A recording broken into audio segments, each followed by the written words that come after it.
Olá, Lady, Patrícia, estão ouvindo?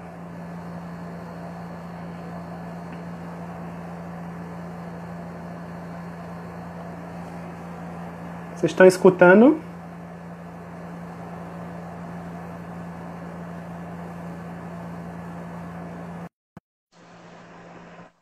Ok, vamos esperar a Lady, tá? Pronto, tá ela aí? Então, pessoal, boa tarde, né? Então, sejam bem-vindos à primeira live do Bioprot, né? Que a gente vai fazer hoje, né? E essa live, né, a gente está fazendo justamente, né, nesse dia da marcha virtual pela ciência, né? Que é um dia especial para todo mundo que trabalha, né, com ciência, né? E a gente está fazendo essa divulgação, né, dos projetos, dos trabalhos que a gente desenvolve, né? Objetivando que a população conheça, né? Porque a gente faz isso para eles mesmo. E a gente sempre teve uma dificuldade grande, né, de fazer essa divulgação e agora a gente está tendo essas oportunidades, né? Então foi a ideia também quando a gente criou essas 3 redes sociais, né, do laboratório. Que agora está no Instagram, no Twitter e está no Facebook, né? Então tem mais gente entrando. Então queria dar as boas-vindas a todo mundo que entrou agora, né? Agradecer todo mundo que está assistindo, certo? E a gente vou apresentar primeiro o laboratório. Lá no Departamento de Bioquímica da UFPE, lá no segundo andar do que a gente chama do antigo prédio da medicina, né? E esse laboratório ele foi fundado pela professora Luana lá em 1983. E aí ela começou, né, a trabalhar com as lectinas. Antes ele se chamava Laboratório de Glicoproteína. Passou muito tempo com esse nome, né? E começou então a trabalhar com as lectinas, com os inibidores de protease. As professoras Tereza e Patrícia fizeram mestrado lá no laboratório, né? Depois passaram no concurso do departamento e começaram a trabalhar lá. Eu também fiz o mestrado e o doutorado e depois, né, também passei no concurso e comecei a trabalhar lá.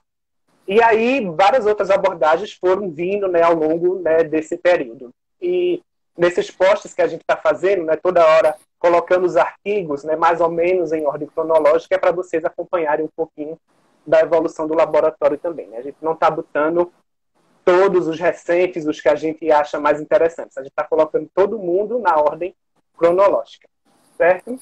Então, para quem não me conhece, eu sou o professor Tiago Napoleão, tá? Lá do Departamento de Bioquímica, né? Estou no UFPE como professor desde 2012, mas como aluno, né? Desde a graduação e desde a iniciação científica lá no Bioprot desde 2004. Então, agora eu vou pedir para a nossa pesquisadora que vai dividir a live falar um pouquinho, né? Quem é ela, o que é que ela faz lá no Bioprot.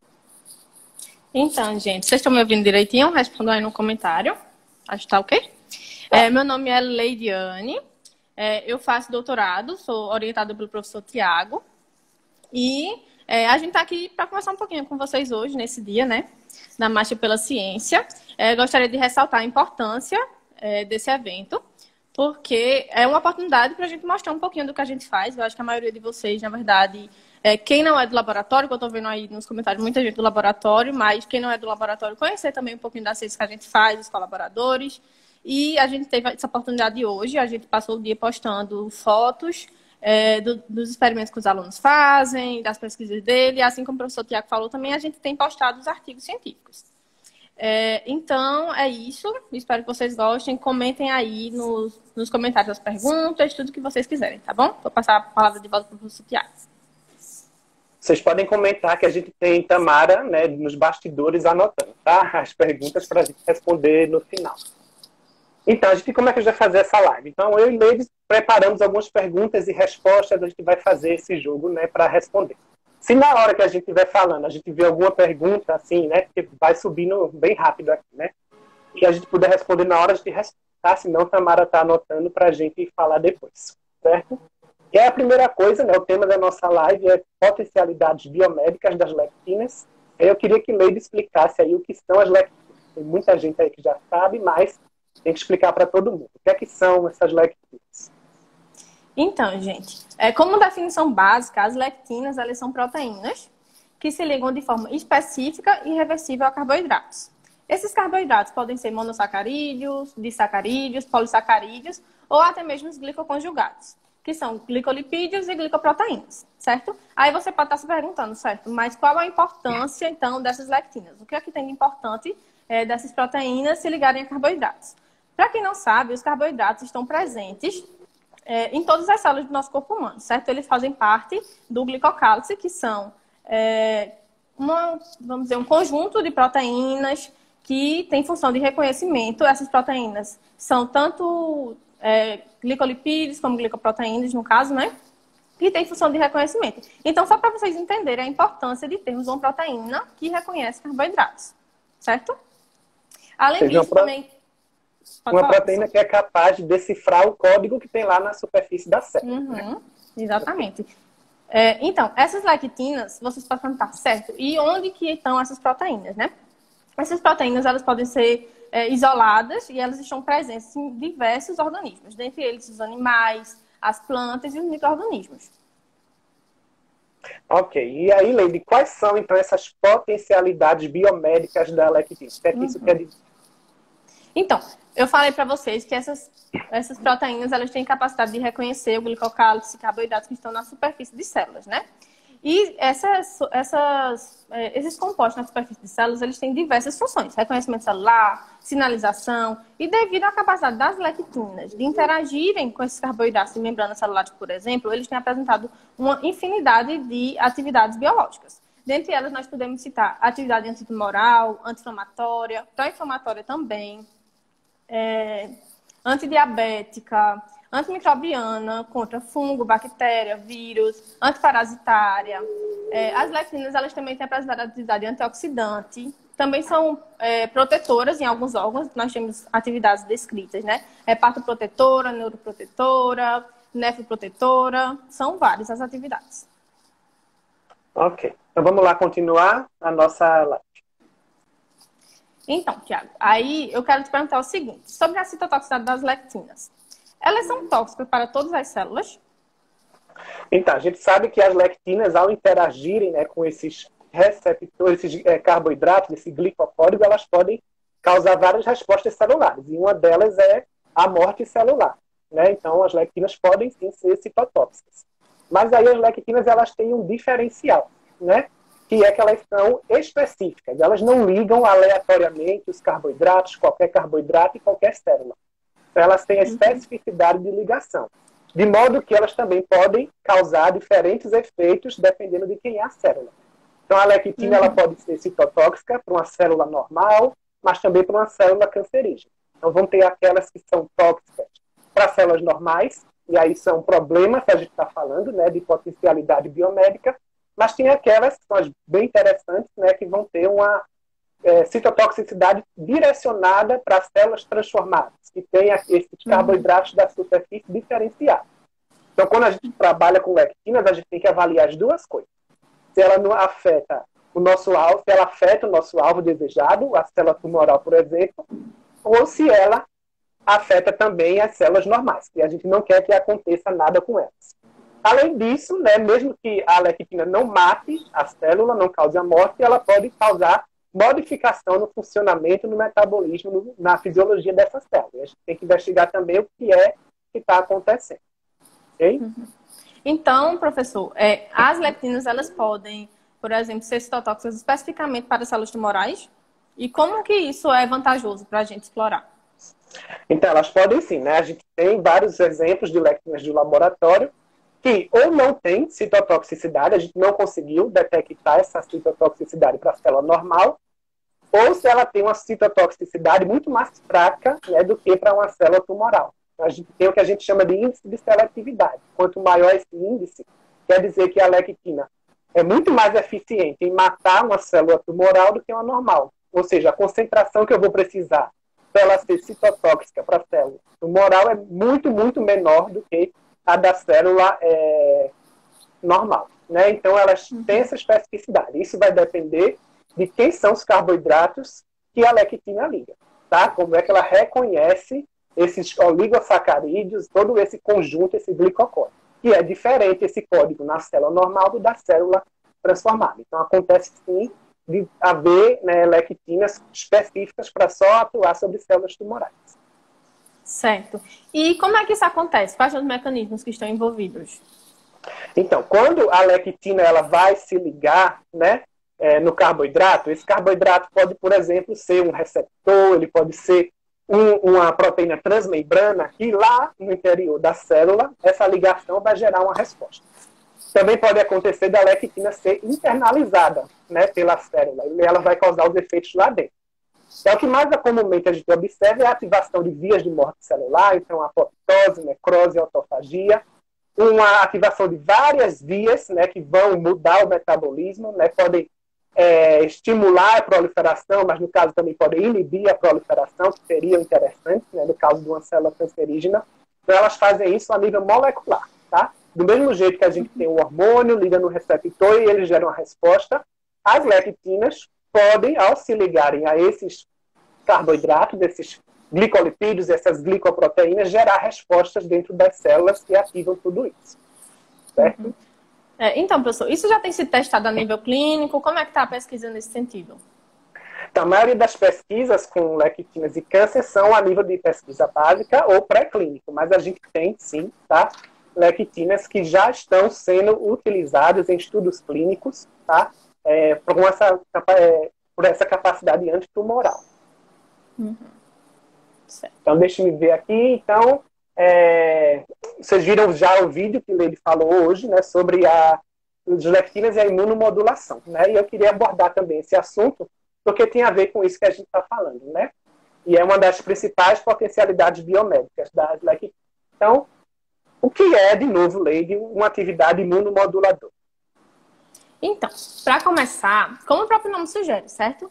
Imunomodulação. Essa atividade é a modulação do sistema imunológico, certo? De forma a induzir uma imunossupressão ou uma imunoestimulação. Como é que a gente pode usar isso? Onde é que isso é útil?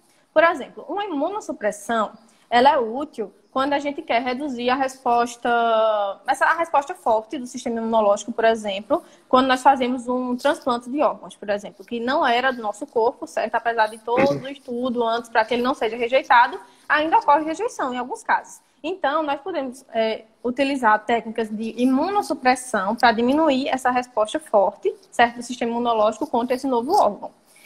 E outro exemplo, por exemplo, quando é que a gente quer causar uma imunoestimulação no nosso organismo.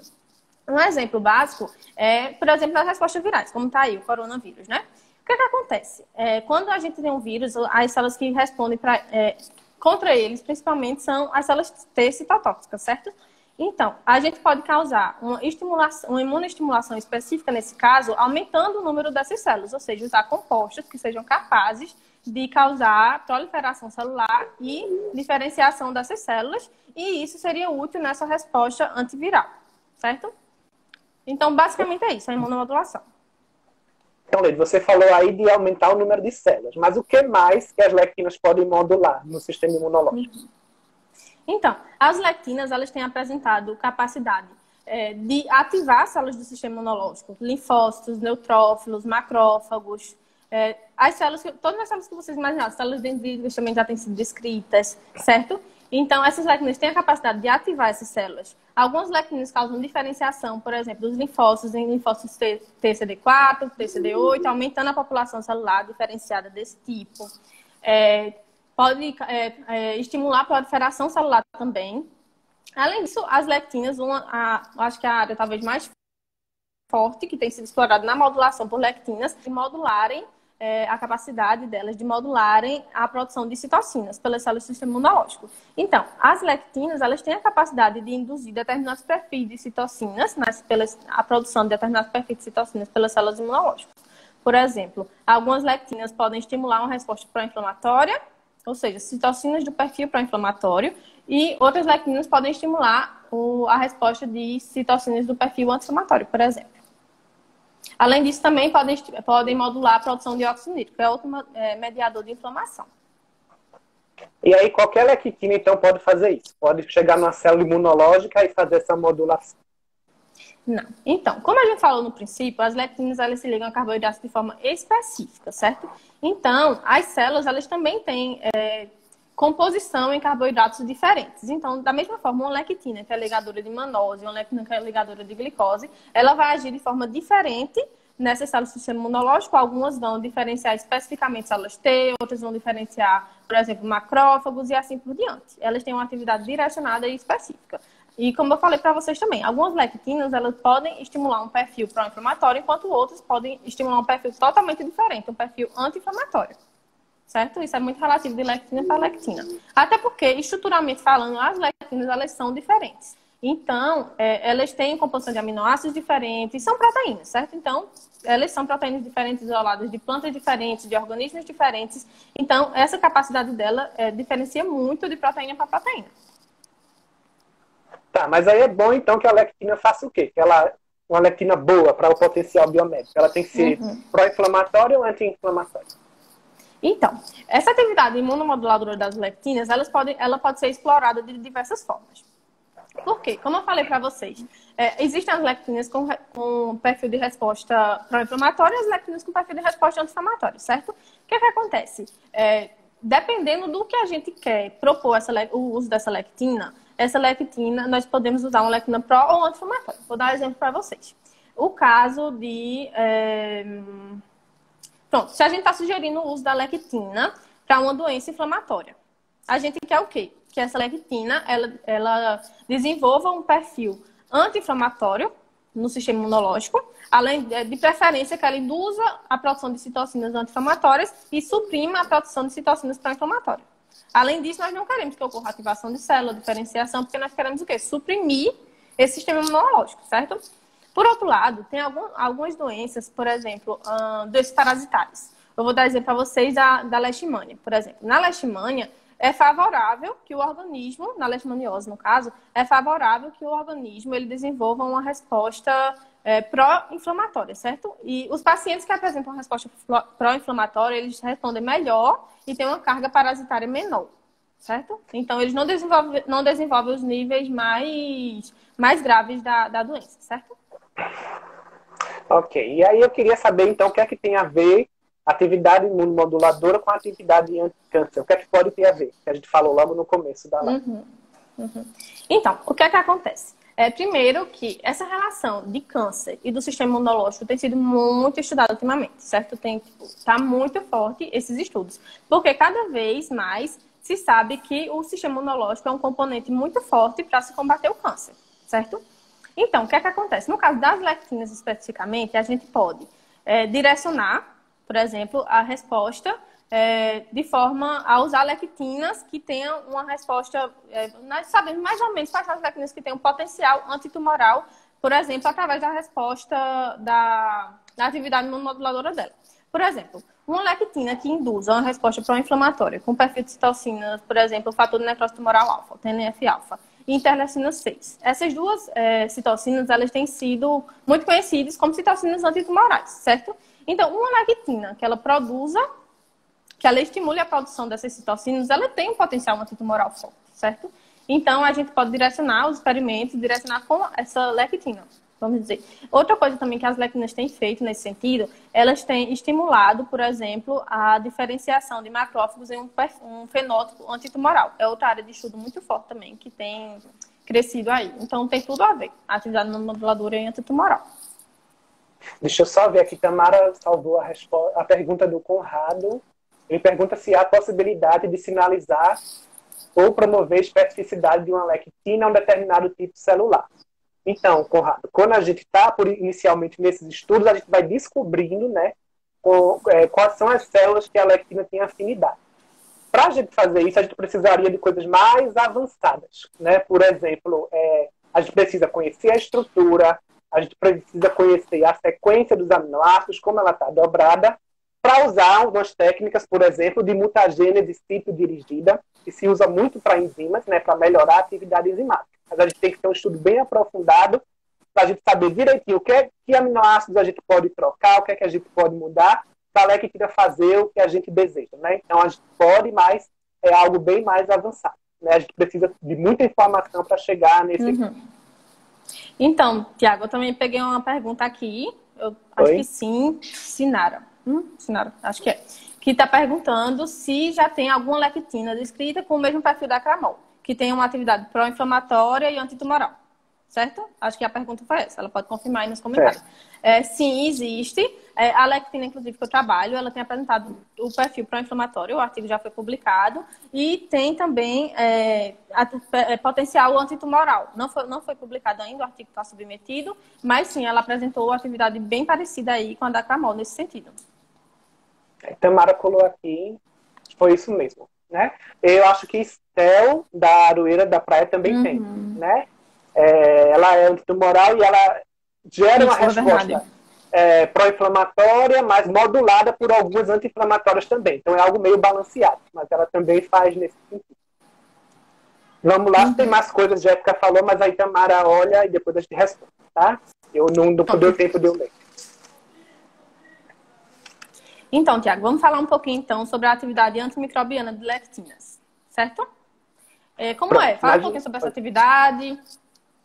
Então, a gente também tem um videozinho para quem quiser ver depois de Maiara, que a gente publicou hoje, né? Mas as lectinas, elas podem, né, causar a morte dos micro-organismos, né? São células, né? Então, elas podem também induzir a morte dessas células. Só que, nesse caso, né, as lectinas têm um amplo potencial, né? Muitas delas apresentam essa atividade antimicrobiana, tem uma ou outra que não é um bom antimicrobiano, mas a maioria sim, né? E esse é muito importante, né? Porque hoje em dia a gente tem essa busca por novos agentes, novos antibióticos, novos fármacos para controlar as bactérias, os fungos, os vírus, os protozoários. Então, cada vez mais, né, causando problemas por aí. Ô, Tiago, mas por que é importante a busca por novos antimicrobianos? Então, os micro-organismos, né, eles têm uma grande capacidade de se adaptarem, né, de adquirirem, né, desenvolverem resistência, né? E aí, essa resistência, a gente termina tendo bactérias que não são mais, né, suscetíveis aos antibióticos, aos fármacos que a gente usa hoje em dia, né? E aí a gente precisa de mais opções, alternativas. E aí, muito se estuda, muitos fármacos derivados de plantas ou não, né, sintéticos, são utilizados, mas, né, nem todos eles, né, vão chegar a uma fase clínica. Então, a gente precisa de muitas opções, muitas possibilidades para poder ir vendo qual é a melhor. E outra coisa importante é também as possibilidades de fazer combinações entre eles, né, porque uma combinação, né, pode ter uma maior eficiência. Então, Tiago, mas fala um pouquinho pra gente o que é que as lectinas têm de especiais nesse sentido.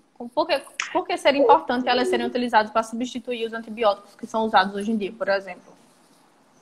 O que elas teriam de especial, né, que muitas vezes as lectinas elas não têm um único alvo lá na célula microbiana, né?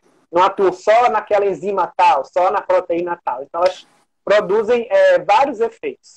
E muitas delas atuam a nível da parede celular, da membrana celular, causando poros, causando deformações. A gente colocou uma imagem hoje de cândida deformada, né, tratada com a PGTEL, está lá nos nossos posts também. Então, essa multiplicidade de modos de ação das lectinas, que é o que a gente também encontra muitas vezes em extratos, né, vegetais, seria uma vantagem, tá? Porque a gente teria uma minimização do desenvolvimento de resistência. Ou, para isso acontecer, e que não é impossível, né, a bactéria tem que ter muito mais adaptações, né, para poder conseguir burlar essa atividade da lectina. Então, as lectinas podem ajudar no combate a cepas resistentes, certo? Sim, né, essa é uma das vertentes que a gente tem começado a atuar lá no laboratório. Então, não só testar as lectinas em cepas padrão, cepas de coleção, né, porque a gente tem muitos micro-organismos, né, resistentes, e às vezes é a mesma espécie, né, do micro-organismo, mas quando a gente vai olhar a nível molecular, é tanta diferença entre um Staphylococcus aureus não resistente e o outro resistente, são tantas adaptações, né, e aí é importante a gente testar as lectinas contra esses resistentes também, né, que são os que vão causar os maiores problemas, e além disso, né, a gente tem a possibilidade de fazer o sinergismo, né, a gente pode testar a nossa lectina, o efeito na bactéria resistente, e depois pegar o fármaco ao qual ela tem um certo grau de resistência, e misturando, ver se a gente consegue restaurar um pouco, né, da função desse fármaco, né, fazer a sensibilidade ficar um pouquinho maior. Então, essa é uma grande possibilidade hoje em dia, que essa combinação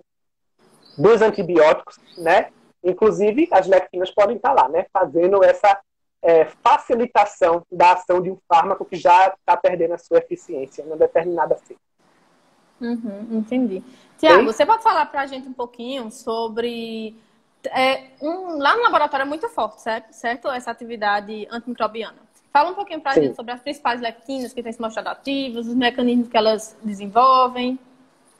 Então, a principal que chama mais atenção é a da Roman, tá? Da Punica granatum, certo? Essa lectina ela tem atividade, a primeira que está descrita é contra várias bactérias patogênicas, mas são todas cepas padrão, é um artigo de 2016. Mas esse artigo também mostra que ela teve uma capacidade de interferir, tá, na capacidade de adesão e de infectividade das bactérias. Porque uma coisa é ela inibir o crescimento in vitro, né? Mas outra é ela inibir in vivo e ainda interferir nessa adesão, por exemplo, de uma bactéria que pode causar diarreia ao trato gastrointestinal. Depois a PGTEL foi avaliada contra a atividade antifúngica, contra a Candida krusei e a Candida albicans. E aí esse trabalho mostra que ela faz várias coisas, né? Então, além das diversas alterações morfológicas que dá para ver lá na imagem, né, que está postado, a gente tem... ela afeta a respiração celular, porque a célula passa a produzir uma menor quantidade de ATP. Ela causa rompimento, né, na parede celular de quitina, a gente consegue ver isso, né? E a gente conseguiu ver também a indução de peroxidação lipídica, né? Estresse oxidativo. Vai danificar essa membrana e outros, né? Se a membrana, os lipídios da membrana foram danificados, é sinal de que teve um estresse oxidativo que danificou outras proteínas, até mesmo o DNA. Outra coisa também dessa lectina é que ela é ativa contra Staphylococcus aureus MRSA, que é meticilina resistente, mas isso é uma nomenclatura. Uma cepa MRSA, ela é resistente a vários outros antibióticos também. E a gente também detectou que ela é ativa contra vários isolados de Escherichia coli, produtores de beta-lactamase, diferentes beta-lactamases, que são enzimas que inativam antibióticos beta-lactâmicos. E aí, essa lectina também apresentou sinergismo, tá? Ou seja, quando a gente combinava ela com os antibióticos, a gente tinha uma redução tanto da concentração da lectina, necessária para matar a bactéria, quanto a do antibiótico. Okay? E um estudo que ainda vai sair, né, é que ela tem atividade contra a Listeria monocytogenes, que é um patógeno alimentar.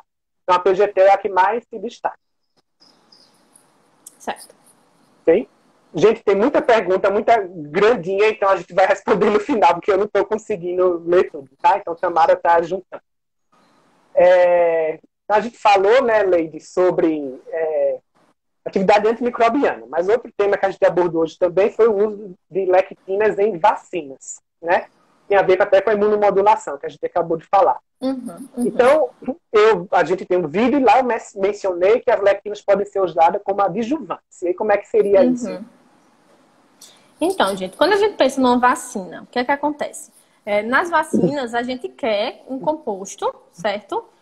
Tanto como componente da vacina, nós queremos, por exemplo, um peptídeo, o próprio micro-organismo inativado, que a gente quer que o sistema imunológico combata ele. Por exemplo, para desenvolver uma vacina contra o coronavírus, nós precisamos descobrir algum componente desse vírus que venha a causar uma resposta no nosso sistema imunológico, certo? Para que seja desenvolvida a estimulação do nosso sistema imune inato e, por conseguinte, o desenvolvimento do sistema imune adaptativo para que seja criada memória imunológica. Em uma próxima infecção, a gente não venha que a gente não venha a ficar doente, certo? A gente tem uma resposta lá imunológica guardada. O que é que acontece? Para fazer uma vacina, a gente não quer colocar uma grande concentração, vamos dizer, desse patógeno, que seja inativado, que seja, porque a gente não quer que a pessoa fique doente. Como você tem, por exemplo, na vacina da gripe. Muita gente acaba ficando gripada, porque ela teve uma resposta muito forte. Mas na maioria das pessoas, as pessoas não ficam doentes, porque é feito todo um estudo que quer prevenir isso, certo? A gente não quer que a pessoa adoeça da doença. A gente está talvez colocando o micro-organismo lá inativado, mas a gente não quer que venha a desenvolver doença. A gente quer que tenha apenas uma resposta leve para que ela venha a desenvolver a imunidade. inata e, por conseguinte, adaptativa com o desenvolvimento de memória imunológica, certo? O que é que acontece? Nesse sentido, entram os adjuvantes. Os adjuvantes são compostos que podem ser usados junto na formulação da vacina, que vão ajudar no desenvolvimento dessa resposta imunológica, certo? Por exemplo, as lectinas, como a gente já falou para vocês, elas têm a capacidade de estimular algumas células, ativar algumas células, induzir a liberação de algumas citocinas. O que é que acontece?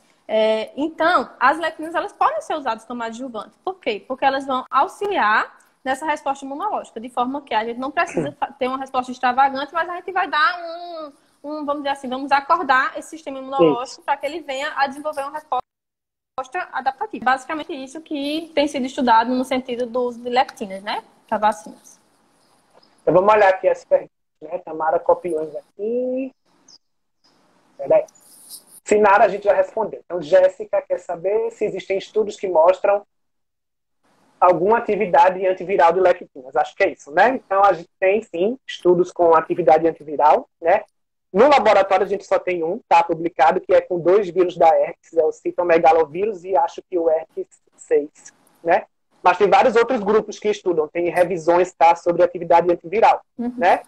E aí até uma das nossas colegas de laboratório estava me perguntando, é possível a gente testar no coronavírus? A gente não pode fazer isso ainda, porque o nosso laboratório, infelizmente, não tem esse nível de segurança, mas existe sim, tá, essa possibilidade. A professora Patrícia pergunta, seria interessante, então, utilizar uma lectina antitumoral como carregadora de uma droga antitumoral. Isso.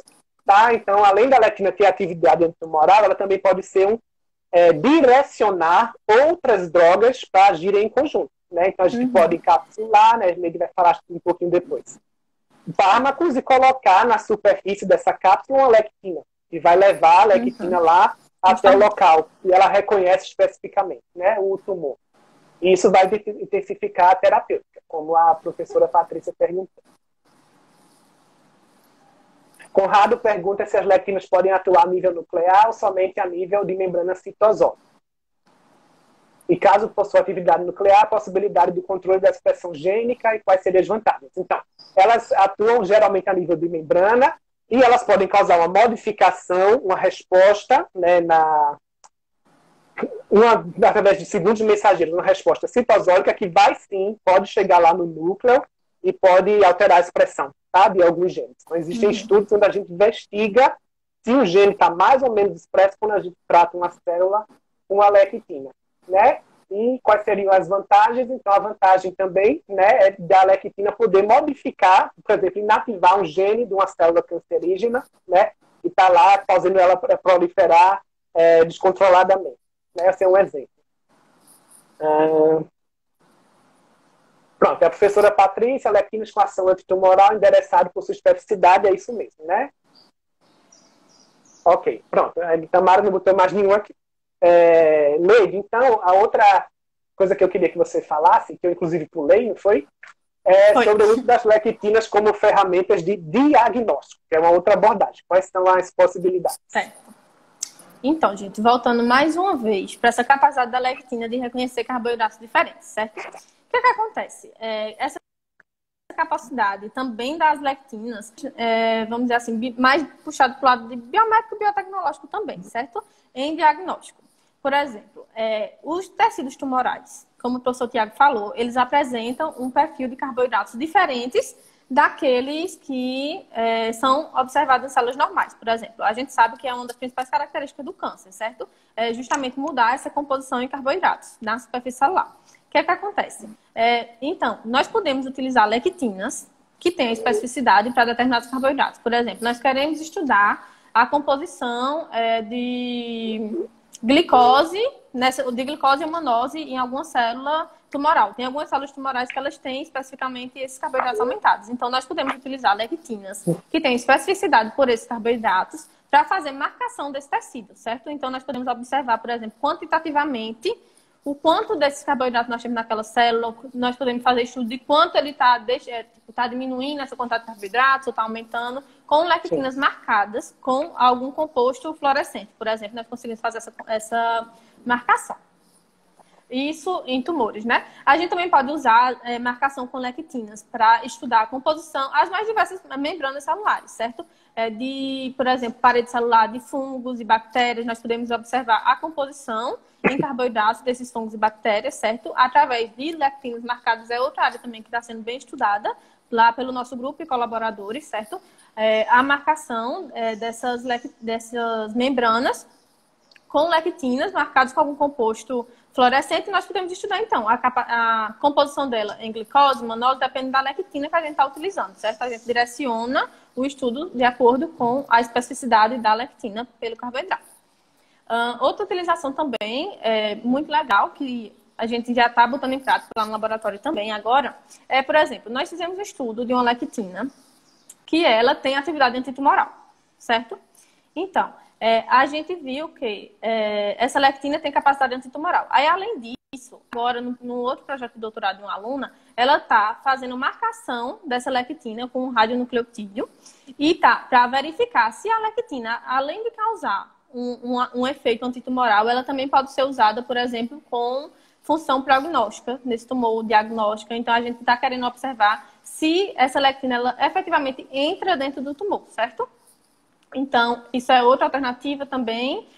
Além disso, também tem sido estudado biosensores utilizando lectinas. Como a gente falou, essa capacidade dela de reconhecer carboidratos dá uma infinidade de atividades mesmo. Então, biosensores também tem sido outra área muito forte de estudo. Lá do lado do nosso laboratório, a gente tem um laboratório de nanotecnologia do professor César e da professora Maria Daniela. Eles já têm vários trabalhos com lectinas, né, para detectar, por exemplo, a presença do vírus da dengue, outras proteínas virais e assim por diante. Certo? Uhum. E aí, tem mais alguma coisa? Sim, pronto. E já falou, adiantou por causa da pergunta, mas para usar essa lectina como uma droga, como é que eu faço? Eu simplesmente purifico e já vou aplicando ou eu preciso de estratégia? Então, o que é que acontece? Uma cautela importante que a gente tem que ter quando vai pensar no uso realmente da lectina em vivo é a questão dela ser uma proteína, certo? Proteínas, elas são digeridas no sistema... São digeridas no nosso organismo, elas passam pelo estômago, por exemplo, que tem um pH muito ácido. Então, o que é que acontece? No estômago, nesse pH ácido, uma proteína, ela pode facilmente desnaturar, certo? Então, o que é que acontece? Nós temos que buscar estratégias farmacológicas de forma que essa lectina ela fique protegida, certo? E ela não seja, então, desnaturada quando passa pelo estômago. Algumas alternativas são, por exemplo, o uso de lipossomas, que são membranas celulares, certo? São bicamadas lipídicas, na verdade, onde a gente pode colocar a lectina na parte interna desses lipossomas, de forma que ela fique protegida, consiga passar pelo estômago protegida e não venha a desnaturar e perder a atividade, que a gente não quer que ela perca a atividade, que a gente quer que ela chegue ao local de ação sem estar desnaturada, certo? Além disso, também pode se utilizar nanocápsulas, comprimidos, nanopartículas, são várias as alternativas que a gente pode aplicar para usar a lectina chegar efetivamente bem, vamos dizer assim, ao local que a gente quer que ela haja. Uma pergunta também que eu observei que foi feita, eu acho que talvez uma discussão em relação à lectina no outro sentido. Aqui a gente está falando o quê? Da lectina como sendo o princípio ativo, certo? Mas essa função da lectina de reconhecer carboidrato também tem sido muito útil. A gente pode usar ela como a própria estratégia farmacológica, que é usar justamente ela na membrana, sim, nas membranas, nas superfícies, certo? De forma que ela que venha a reconhecer os carboidratos específicos das células. Ou seja, a gente pode direcionar outros fármacos, certo? Um antitumoral, o fármaco que seja, e utilizar a lectina para identificar as células que a gente quer que esse fármaco atinja. Eu acho que ficou claro, né? Então, eles também têm essa outra questão, né? Que a gente pode utilizar e é uma outra área também muito forte de pesquisa. Tem uma pergunta de Sinara Kitamara Sal. Como a indústria farmacêutica visualiza a utilização de lectinas como novos fármacos ou em vacinas? Sabemos que existe uma briga, de certa forma, com a indústria farmacêutica, né, e estudos acadêmicos. Então, é verdade, né, que a Sinara falou, isso não é só com lectinas, né, com vários outros fármacos, né, que são propostos, e principalmente aqueles que vêm da academia, não vêm da pesquisa, da própria indústria, né? Mas aí é nosso papel, né, eu acho que é a gente mostrar das possibilidades, a gente lança as publicações E aí chamar a atenção, né, de que essas proteínas têm realmente uma capacidade muito grande, né? Mas é verdade, né? O que Sinara comentou. Outra coisa que eu queria falar é que essa questão da gente precisar de estratégias, né, para lançar como fármaco não é só para as lectinas, né? Para qualquer outro fármaco, a gente tem que proteger ele, né? A gente tem que garantir, tem que endereçar ele para onde ele vai. Hoje em dia a gente tem as enzimas, né, digestivas, por exemplo, comprimido, cápsula de lactase. Então já é uma forma é uma proteína, de proteger essa proteína para ela passar pelo estômago, chegar lá, né, no local, no intestino e fazer a digestão, né? Então isso também pode ser feito com as proteínas. Outra coisa, a maioria dos estudos, quando a gente faz com lectina, a gente faz via intraperitoneal, né, porque a gente quer ter a certeza primeiro do efeito, investigar tudo direitinho. Mas tem lectina que atua a nível desculpa, oral também, tá? Quando a gente administra oralmente. São as lectinas bem vantajosas assim, né? E resistentes, até né? Ou então, Leide, até se levanta a possibilidade de que ela precisa mesmo passar por uma certa desnaturação para exercer aquela atividade, né? Ou a parte dela que é ativa, isso, a parte que ela é ativa não precisa, né? Daquela conformação inteira. Outra coisa é que tem lectinas que também elas podem, na hora que a gente administrar, apresentar um grau de toxicidade para fígado, baço, rim. A gente sempre estuda, né, isso. Mas a gente tem estratégias para reverter isso. Então, a lectina da Acratilia modus, por exemplo, ela tem atividade antumoral, quando ela está livre, né? Mas ela também tinha um grau que não era muito interessante de toxicidade. E aí, quando ela foi encapsulada, isso melhorou bastante, né? Ela continuou, aliás, ela teve mais atividade no tumor e ainda não teve os efeitos tóxicos. Tá? Então, Mara salvou outra coisa. Certo.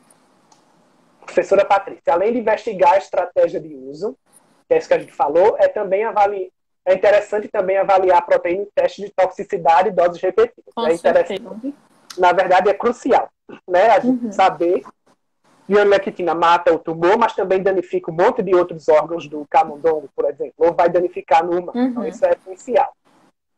E, Rodrigo, vocês já imobilizaram alguma lectina marcada em placas de ELISA para ser utilizada para fins diagnósticos? Não, a gente lá no laboratório ainda não fez. Não. Tá? Mas ele diz, e ele está certo, que é um método barato que substitui anticorpo e é muito mais rápido. É uma ideia até para o futuro. Tá? Valeu aí, Rodrigo. Vamos continuar então, né, Lei? Vamos. Então, Tiago, falando agora sobre o novo coronavírus. Existe uma proteína na superfície do coronavírus que age como lectina. É verdade isso? E como que é isso? Conta pra gente. É verdade, né? Então, nesses últimos dias, a gente tem trabalhado numa revisão que a professora Lidiane, lá da UFSC, da Universidade Federal do Piauí, está fazendo, que é sobre essa proteína, né? E essa proteína é uma das proteínas das 4 proteínas do envelope viral. É a proteína que é chamada de spike. Essa proteína, ela é responsável justamente pela associação do vírus com a célula-alvo e também pela entrada do vírus nessa célula-alvo, certo? Então, a proteína spike, ela tem 2 subunidades, S1 e S2. A subunidade S1, ela tem 2 domínios. Um CTR, que é o carbox terminal, e o NTR, que é o N-terminal. Esse domínio NTR, ele reconhece carboidratos. Tá? E o mais interessante é que, de acordo com o estudo da evolução dos coronavírus, o coronavírus ancestral lá no começo, ele não tinha o domínio NTR. A hipótese é que ele adquiriu, tá? Essa parte NTR foi adquirido de hospedeiros. E de onde veio essa parte? Ele veio de uma galectina, que são lectinas que estão nos mamíferos, né? São bastante encontradas. Então, esse vírus adquiriu essa parte galactina e se tornou, né, capaz, então, de reconhecer carboidratos. E aí, por isso que a spike era uma lectin-like, ou seja, uma proteína que atua como lectina, certo? Outra coisa sobre a spike, acho que Lady caiu, né? Sobre a spike, é que esse domínio NTR ele vai se ligar principalmente a resíduos, né, de ácido ciálico, certo? Que ele vai encontrar nas células.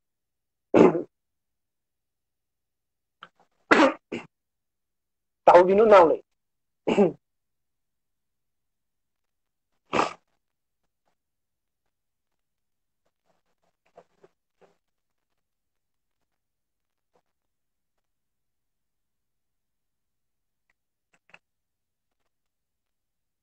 Então vamos lá. Então, falando um pouquinho mais sobre a função da proteína spike do coronavírus. Então, ela vai reconhecer um determinado receptor. Existem os receptores.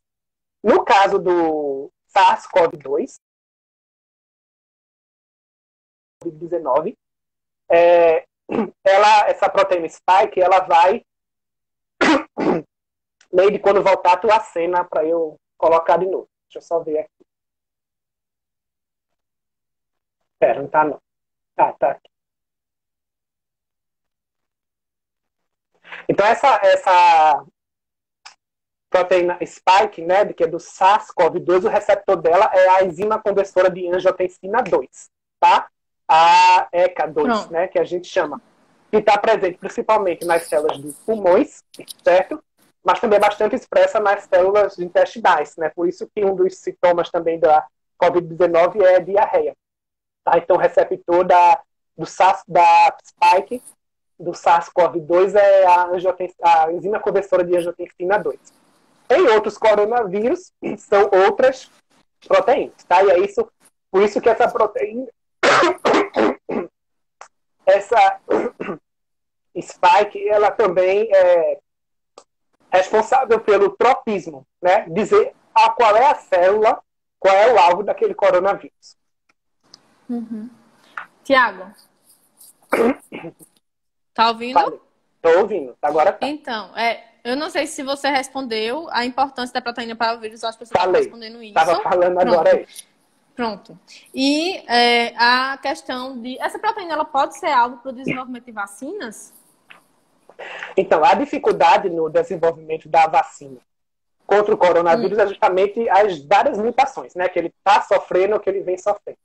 E aí tem regiões que não são úteis para fazer uma vacina, porque são extremamente variáveis, né? Mas o interessante é que a spike é uma que não tem muitas variações, tá? E ela está sendo um dos alvos de estudo de vacina. Por isso, e também porque ela está lá para fora, né? Na superfície do vírus. Então, se o sistema imunológico tiver que reconhecer, logo ele vai reconhecer a primeira coisa que ele vai ver é a spike. Outra coisa que eu esqueci de falar é que a spike é um trímero e ela tem o formato de coroa e daí o nome coronavírus, tá? É por causa dessa proteína, ok? Para curiosidade, só complementando o que o professor falou, realmente, se vocês forem pesquisar a estrutura do coronavírus, ele realmente parece uma coroa e é justamente por conta dessa proteína, que ela fica assim, para a parte de fora, né? Do vírus. Tiago, eu acho que de perguntas que a gente tinha já foi. Não, tem mais 3 aqui. Aí? Tem 3. Tem? Eu vou ler e tu responde essa primeira. Certo. Acho que é muito interessante, Bruno, acho que é muito interessante investigar o efeito terapêutico, mas também o efeito profilático de lectinas. O que você acha? Sim, com certeza. Eu acho extremamente importante. Acho que você pode falar um pouco mais sobre isso, Tiago. Tá, então a gente está falando de tratar, né, já a doença, depois que está sendo estabelecido pela lectina. Mas a gente também pode ter esse efeito profilático, né? A gente pode ter justamente até na imunomodulação, como a gente falou, a gente ter uma atuação em níveis, estágios iniciais, que ainda antes da doença efetivamente se estabelecer. Tá? Não é muito estudado, é mais estudado já não, realmente não é sobre doenças Mas nesse sentido, Tiago, elas podem fazer. Nesse sentido, é interessante, por exemplo, principalmente essa parte da imunomodulação. A gente pode tentar, sei lá, talvez fortalecer o sistema imunológico, né? Em pessoas que têm já o sistema mais deprimido e assim por diante. Entendo. Rodrigo, essa proteína do corona também se liga à heparina. Obrigado, Rodrigo, pela informação. Rodrigo estuda bastante os glicosaminoglicanos lá na Unifesp. Bruno, de novo, em relação ao uso de lectinas como recurso farmacológico. Vocês já pensaram em utilizar lectinas na imunoterapia de infecções como estratégia vacinal? Então, a gente ainda não fez isso, né? A gente, por enquanto, em imunomodulação, que a gente trabalha bastante com a professora Cristiane Moutinho, a gente está ainda determinando se tem ou não tem a atividade, quais são as lectinas que tem, para depois, um passo mais à frente, escolher quem é a melhor, né, para essas etapas. E, Tiago, apesar de a gente não ter trabalhado ainda, tem muitos trabalhos que usam leptina justamente para o que eu falei anteriormente, de fortalecer o sistema imunológico. Eles investigam a imunomodulação em vivo. Então, já tem muitos trabalhos também assim. A gente só não trabalha, não fez ainda no nosso laboratório. Mas tem muitos trabalhos que fazem avaliação do uso crônico dessas lectinas, ou até mesmo agudo, e ver a estimulação de determinadas citocinas. Porque, por enquanto, quando a gente fala estimulou determinada citocina e tal, no sentido de imunomodulação, são de ensaios in vitro que a gente faz. Sim. Mas também é possível fazer isso em vivo e, por exemplo, verificar os níveis de citocina no soro de camundongos e ver como é que ficou, como é que mudou de acordo com a quantidade de lectina que a gente colocou no camundongo e assim por diante. Então, pessoal, é mais ou menos isso. A gente já vai muito mais tempo que a gente esperava, né, Lady? Já são 50 minutos de live. Perdi até a voz, eu estava pensando, vou botar um copo d'água aqui e não trouxe foi nada, certo? Mas tudo bem. E aí, então, a gente queria agradecer a presença de todos. Se alguém tiver mais alguma pergunta, manda no direct, tá, pra gente, que a gente responde depois, a gente procura e faz alguma publicação. Eu queria agradecer todo mundo que ficou esse tempo todo, certo? E é isso. Lady, queria que você falasse alguma coisinha também. Então é isso, gente. Eu espero que vocês tenham gostado. Fiquem acompanhando esse Instagram do Bioprot, porque a gente pretende estar sempre a partir de agora, né? A gente é novo aqui, começou há uma semana, Thiago? Eu acho que foi. E de live até a primeira, né? Inclusive a gente participando de live. Eu nunca fiz nenhum. Inclusive, primeira live aqui também, né? Mas, o que é que acontece? A partir de agora, a gente pretende estar sempre compartilhando com vocês trabalhos. Então, fiquem de olho nesse Instagram e a gente vai compartilhar. A gente ainda está nos artigos mais antigos e tal, mas a gente vai chegar nos artigos que estão sendo publicados agora, certo? Então, é isso. Eu gostaria de agradecer a presença de todos, a atenção e muito obrigada. Então, a gente lembra mais uma vez da marcha virtual pela ciência, que ela continua, tá?